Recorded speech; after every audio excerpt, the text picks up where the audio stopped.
नमस्कार दोस्तों, स्वागत है आपका हमारे YouTube चैनल पर। दोस्तों, आज हम इस वीडियो में जानने वाले हैं कान्हा के जन्मदिन पर करें मोर पंख के ये उपाय, होगी धन की वर्षा। साथ ही जानेंगे पूजा विधि और शुभ मुहूर्त के बारे में और जन्माष्टमी के महत्व के बारे में। आइए शुरू करते हैं। जन्माष्टमी के दिन यदि आप मोर पंख से जुड़े कुछ विशेष उपाय आजमाएंगे तो आपका घर हमेशा खुशियों से भरा रहेगा। दोस्तों, जन्माष्टमी के पर्व की पूरे देश में धूम है और लोग कान्हा के जन्मदिन का उत्सव मनाने का लिए तैयार है। इस दिन मंदिरों में भक्त की भीड़ लगी होती है और लोग श्रद्धा भाव से कान्हा का पूजन करते हैं। जिस प्रकार इस दिन लड्डू गोपाल की पूजा पूरे विधि विधान से की जाती है, वैसे ही कुछ उपाय है जो आप घर की सुख समृद्धि बढ़ाने के लिए जन्माष्टमी के दिन आजमा सकते हैं। ऐसे ही उपायों में से एक मोर पंख का उपाय भी है। दरअसल मोर पंख श्री कृष्ण को प्रिय वस्तुओं में से एक माना जाता है, इसलिए इसे घर में रखने से भी बहुत शुभ माना जाता है। ऐसा माना जाता है कि जिस घर के पूजा स्थान पर मोर पंख रखा हुआ होता है, वहाँ से रोग दोष कोसों दूर रहते हैं। आइए जानते हैं जन्माष्टमी के दिन किए गए मोर पंख के कौन से उपाय आपको मालामाल कर सकते हैं। धन लाभ के लिए मोर पंख के कुछ अचूक उपाय। धन लाभ के लिए जन्माष्टमी के दिन आप किसी भी कृष्ण मंदिर के आसपास मोर पंख लाए और उस पर गंगाजल छिड़ककर घर के पैसों वाले स्थान पर रख दें। 21 दिनों तक इस मोर पंख को बिना किसी को दिखाए हुए तिजोरी में रखने दें।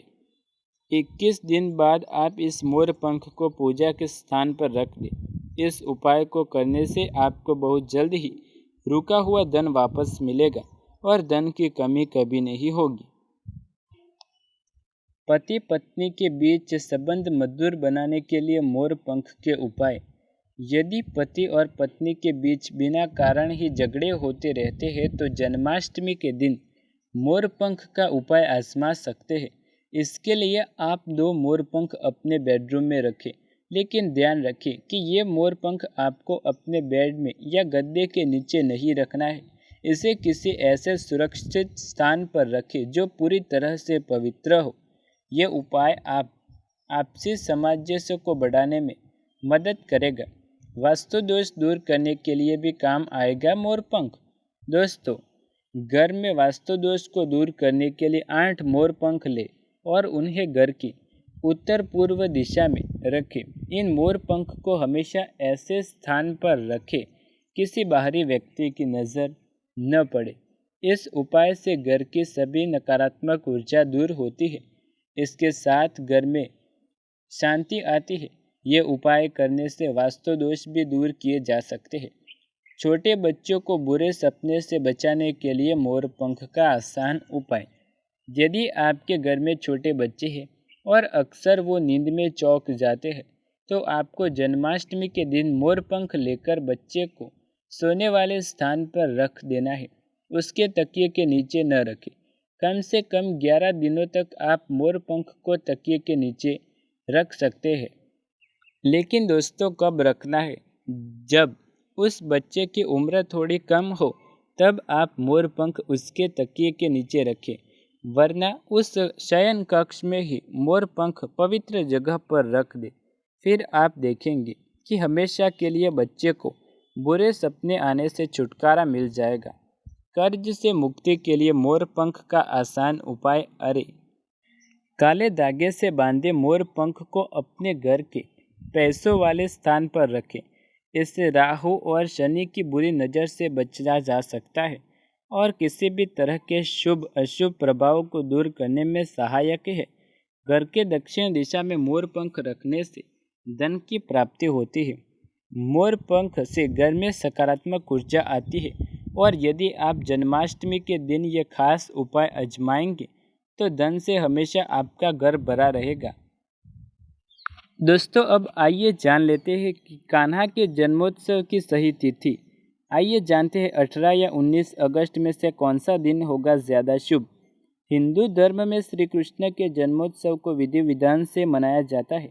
आइए जानते हैं इस साल कब मनाया जाएगा ये पर्व और इसका महत्व। हिंदू धर्म में श्री कृष्ण जन्माष्टमी का बहुत अधिक महत्व होता है। भगवान श्री कृष्ण के जन्मोत्सव को कृष्ण जन्माष्टमी के नाम से जाना जाता है। मान्यता अनुसार इस दिन श्री कृष्ण के बाल रूप यानी लड्डू गोपाल की पूजा की जाती है। ऐसा माना जाता है कि इस दिन की गई लड्डू गोपाल की पूजा का विशेष महत्व है और इससे मनोकामनाओं की पूर्ति होती है। जन्माष्टमी साल के बड़े त्योहारों में से एक है।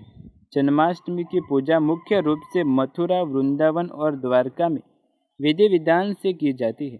धार्मिक मान्यताओं के अनुसार भगवान श्री कृष्ण जी का जन्म इस दिन हुआ था।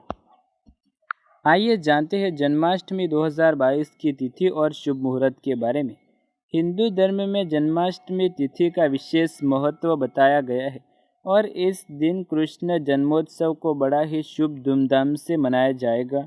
इस साल जन्माष्टमी 2 दिन 18 अगस्त बृहस्पतिवार और 19 अगस्त शुक्रवार के दिन मनाई जाएगी।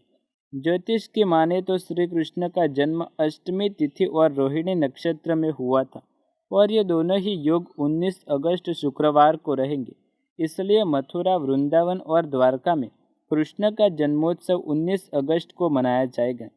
क्योंकि कृष्ण के सभी तीर्थों में से 19 अगस्त को मनाई जाएगी और 18 तारीख को अष्टमी तिथि सूर्योदय के समय नहीं है, इसलिए इसे उदया तिथि के अनुसार 19 अगस्त को ही मनाना शुभ माना जाएगा। आइए जानते हैं जन्माष्टमी के महत्व के बारे में। पौराणिक कथाओं के अनुसार श्री कृष्ण भगवान विष्णु के सबसे शक्तिशाली मानव अवतारों में से एक है। जन्माष्टमी का त्यौहार सद्भावना को बढ़ाने और दुर्भावना को कम करने के लिए प्रोत्साहित करता है। मान्यता है कि इस दिन पूरे श्रद्धा भाव से पूजा करने से भगवान कृष्ण सभी मनोकामनाओं को पूर्ण करते हैं। जिन लोगों की कुंडली में चंद्रमा कमज़ोर होता है उनके लिए यह व्रत करना बहुत ही फायदेमंद होता है। साथ ही संतान प्राप्ति के लिए भी यह व्रत करना बहुत अच्छा होता है। दोस्तों, अब आइए जानते हैं जन्माष्टमी पर पूजन कैसे करना चाहिए जिससे लड्डू गोपाल भगवान श्री कृष्ण की कृपा व्यक्ति के ऊपर बनी रहे। धार्मिक मान्यताओं के अनुसार श्री कृष्ण का जन्म जन्माष्टमी की रात 12 बजे हुआ था। इस दिन के पूजन के लिए भगवान श्री कृष्ण को दूध और गंगा जल से स्नान कराए और नए वस्त्र पहनाए। इसके बाद उन्हें मोरपंख, बांसुरी, मुकुट, चंदन, वैजयंती माला, तुलसी दल आदि से सजाए। इसके बाद उन्हें फल फूल, मखाने, मक्खन, मिश्री का भोग, मिठाई, मेवे आदि अर्पित करें। फिर भगवान श्री कृष्ण के सम्मुख दीप धूप जलाए। इस दिन लड्डू गोपाल को भी स्नान कराए और उन्हें भोग भी अर्पित करें। श्री कृष्ण के बाल स्वरूप की आरती उतारे और फिर प्रसाद बांटे। इस प्रकार यदि आप जन्माष्टमी के दिन पूजन करते हैं तो आपके लिए विशेष रूप से फलदायी होगा। यदि आपको ये जानकारी पसंद आए तो वीडियो को लाइक, शेयर, कमेंट कर दें। चैनल पर नए हैं तो सब्सक्राइब करके बेल आइकन ज़रूर दबाएं। ऐसे ही नए वीडियो देखने के लिए हमारी चैनल के साथ जुड़े रहे। मिलते हैं अगले वीडियो में, तब तक के लिए धन्यवाद।